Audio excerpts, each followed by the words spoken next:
day 4 of Prince Harry's Invictus Games over in Whistler, Vancouver, and the Duke and Duchess of Sussex have been front and centre.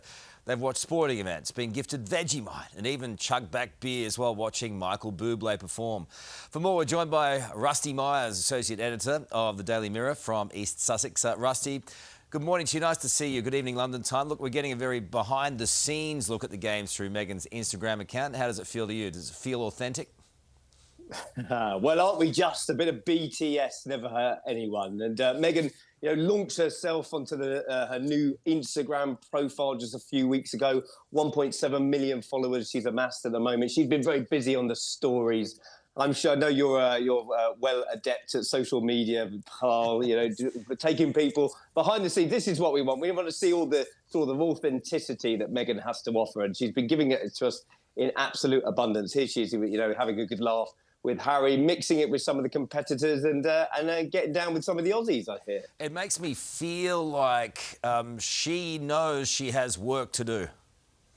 Well, listen, she's got a big promotion for her new Netflix series. Unfortunately, they had to shelve it for just a few weeks. Of course, the horrific California wildfires took precedence, and she's had to put that on the back burner for a little bit. But they seem to be having a bit of fun. There's lots of crowds out in Whistler and Vancouver. They had the opening ceremony. But it is all a big PR machine for Meghan, and no doubt she'll be watching the numbers flick up for the hundreds of thousands, if not the millions of people who are logging onto her stories. We saw Prince Harry presented with some Vegemite there as well, as we mentioned a little bit earlier.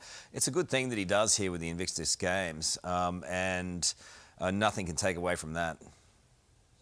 Well, no, not only some Vegemite, they give him some budgie smugglers as well. I mean, they spared his blushes, fortunately. He didn't have to try them on. There was one kid at the back saying, put them on your head. So he was getting a bit of a ribbing. But listen, this is Harry in his absolute element, isn't it? It's when we've seen him at his most comfortable, with the servicemen and women, with the kids, seeing all the people having a good time.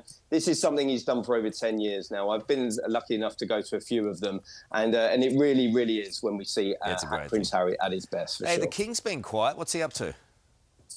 Well, you say this, but he has been up to quite a lot. I was in Buckingham Palace with him earlier today. He was with an interfaith meeting. He's preparing for a big tour to Italy in the spring over here in Europe. So he's pretty busy. He was looking pretty well as well. So, good news for the King, I think. Just a little mic drop there from Rusty Myers. Yeah, I was just having a gin and tonic with the King this morning.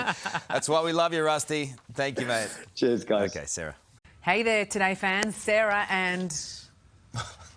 What's my name again? Oh my God. Carl. Hey, thanks for watching our YouTube channel, though. Subscribe now for more news, special reports and amazing Aussie stories. And Carl misbehaving, Whoa, of course. That never happens. Always happens. What's she talking about? Always happens.